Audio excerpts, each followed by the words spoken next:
It started on a quiet Sunday morning in Oak Ridge Estates, a place where the lawns were perfect, the hedges were square, and the people were particular.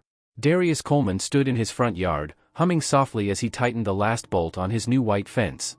He wasn't trying to stand out, he just wanted a little privacy for his daughter's play area.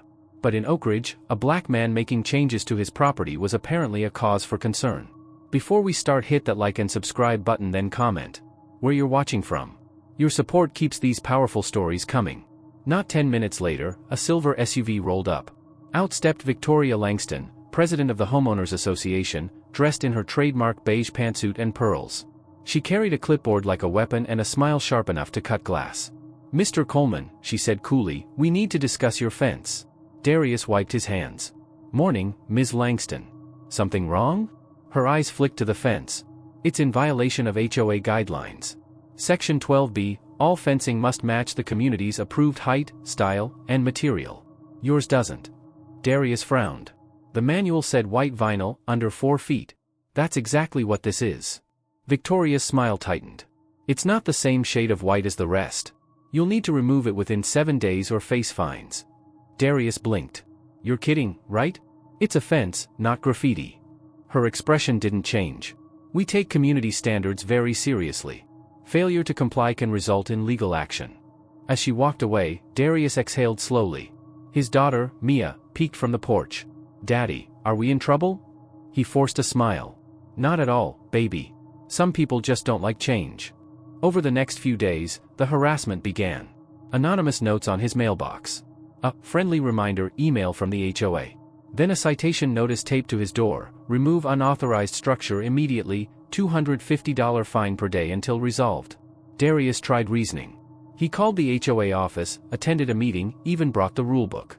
But every time, Victoria overruled him. "We're simply maintaining neighborhood standards," she'd say with that same rehearsed smile. When he mentioned racial bias, the room went cold. One man muttered, "Don't make it about that," while another added, "Everyone has to follow the rules." Darius left that meeting humiliated but not broken. He went home, pulled out his laptop, and started digging. If they wanted to play legal, he'd play smarter. Days later, he visited the county property records office.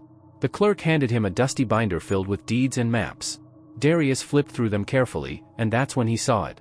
A small note in the file, barely legible: Oak Ridge Estates Subdivision, Lot 1 to 67, ownership transferred to Coleman Holdings, LLC. His eyes widened. Coleman Holdings was his company. The same one he'd used years ago when investing in development projects. He flipped another page. Every HOA-controlled property, park, and road easement was technically under the umbrella of that original holding company. Somehow, through a legal oversight, the HOA didn't own the land it sat on. He did. Darius sat back in disbelief. "So all this time, they've been threatening me, on my property?" He smiled slowly. "All right, Ms. Langston. Let's talk about rules." The next HOA meeting was packed. Victoria sat at the head of the table, confident as ever. "Mr. Coleman, I hope you're here to announce you've removed your fence." Darius stood, calm and composed, holding a folder. "Actually, I'm here to submit new documentation. Turns out, there's been a misunderstanding about ownership." Victoria arched an eyebrow. "Ownership of what?" He laid out the papers on the table. "Of everything. According to county records, Coleman Holdings, LLC, my company, still retains primary land ownership of Oak Ridge Estates. Meaning, technically, this HOA operates on my property." The room went silent. Victoria laughed nervously. "That's ridiculous. We'd know if that were true." Darius slid over a certified deed. "That's the county seal. You can confirm it yourself." A murmur spread across the room as other members leaned in. One whispered, "Is this real?" Another said, "Wait, what does that mean for us?" Darius folded his arms.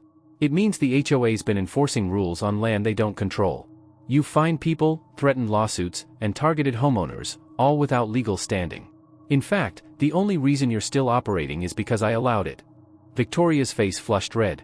"You can't prove discrimination." He cut her off. "I don't have to. You've already done that. Every complaint, every email, I have records. And now, the county will too."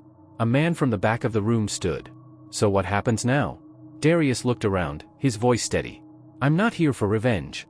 But the HOA as it stands? It's over. I'm dissolving it and replacing it with a residents' council. One that listens to everyone." The crowd erupted, some cheering, some stunned. Victoria slammed her folder shut. You won't get away with this. My lawyers. Already called, Darius said quietly. They suggested you start packing up your files. That night, the neighborhood was buzzing. Some neighbors knocked on Darius's door to thank him. Others apologized for not standing up sooner. Even the same people who'd once whispered behind his back now looked at him with respect, or maybe fear. As he tucked Mia into bed, she smiled sleepily. Did we win, Daddy? He kissed her forehead. We didn't have to win, baby. We just reminded them who really owns what. But the victory didn't feel complete. Later that night, as Darius sat on his porch sipping coffee, a black car rolled to a stop across the street. The tinted window lowered just enough for him to see a man in a dark suit. The man gave a polite nod, then drove off slowly. The next morning, Darius received a letter, hand-delivered, no return address. Inside was a single sentence. You may own Oak Ridge, Mr. Coleman, but we own the land beneath it. He frowned, flipping the letter over, nothing else. He looked toward the horizon, where new construction cranes loomed in the distance, the next neighborhood expansion, run by a corporate developer. His phone buzzed with an unknown number. A deep voice said, Mr. Coleman, this is Richard Langston, Victoria's husband. I believe it's time we discussed business. The line went dead. Darius sat still, the letter trembling in his hand. They thought he was just another homeowner. But power doesn't always wear a suit, sometimes, it builds its own fence. Yet when you challenge those who think they own everything, you find out who really holds the foundation. Oak Ridge Estates had changed. The HOA signs were gone, the neighbors were freer, and for the first time in years, people smiled at each other across their lawns. Darius Coleman had done what no one thought possible, he'd taken down the system that kept them silent. But peace doesn't come easy, not when you've embarrassed powerful people. It started with a phone call. Mr. Coleman, said a deep voice. This is Richard Langston. My wife tells me you've made quite a name for yourself. Darius's grip tightened. Your wife tried to evict me from my own property. Richard chuckled. Ah, yes. She can be passionate.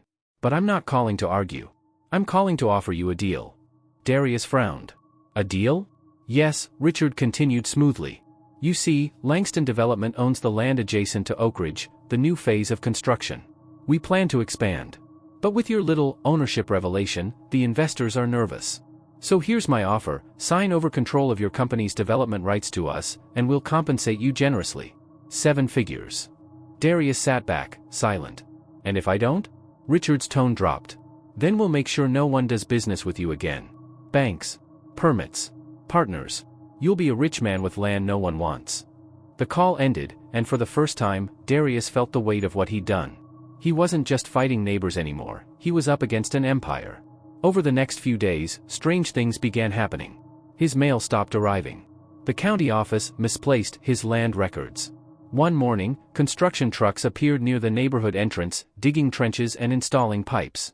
Darius confronted the foreman. You can't build here. This is private land. The man shrugged. We've got clearance from Langston Development. Darius knew it was a setup. He drove straight to City Hall, but when he arrived, the clerk looked nervous. I'm sorry, sir, but the records now show Coleman Holdings as inactive. Dissolved by request. Darius's heart dropped. That's impossible. I never filed that. He stepped outside, frustration boiling in his chest. His phone buzzed, an email from an unknown sender.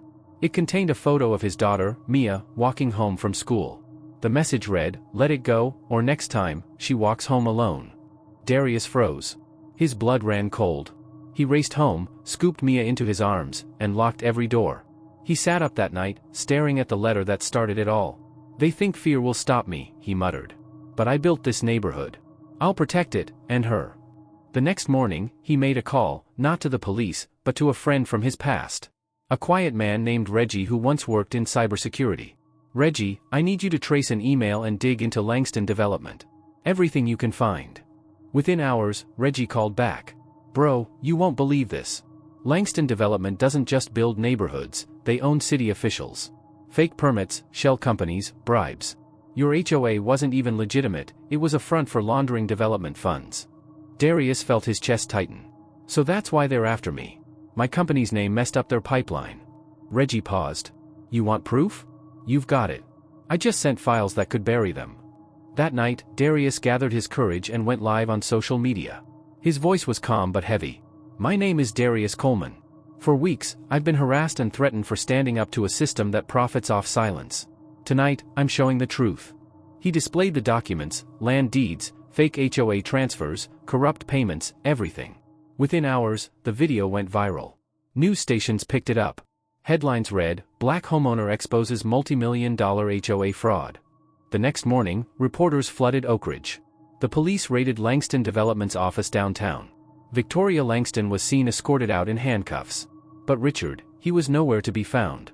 Weeks passed. Darius's name became a symbol of courage. Residents from across the state wrote him, thanking him for speaking up. Investors reached out, offering partnerships. He could finally rebuild Oak Ridge, the right way. But peace never lasts forever. One night, as Darius was closing up his home office, he heard a soft knock at the door. He opened it, no one there. Just a package sitting on the porch. No label, no return address. He carried it inside carefully and opened it. Inside was a single chess piece, a black king, and a note, "Checkmate?" "Not yet." His hands trembled slightly as he read the signature at the bottom, RL. Outside, headlights flickered in the distance, then disappeared into the night. He thought justice was the end of the story. But when power feels cornered, it doesn't surrender, it strategizes. Because sometimes, the real game doesn't begin until the first victory. The end. Comment below if you know you enjoyed the story. Also, don't forget to follow, subscribe and turn on the notification button for more stories coming up.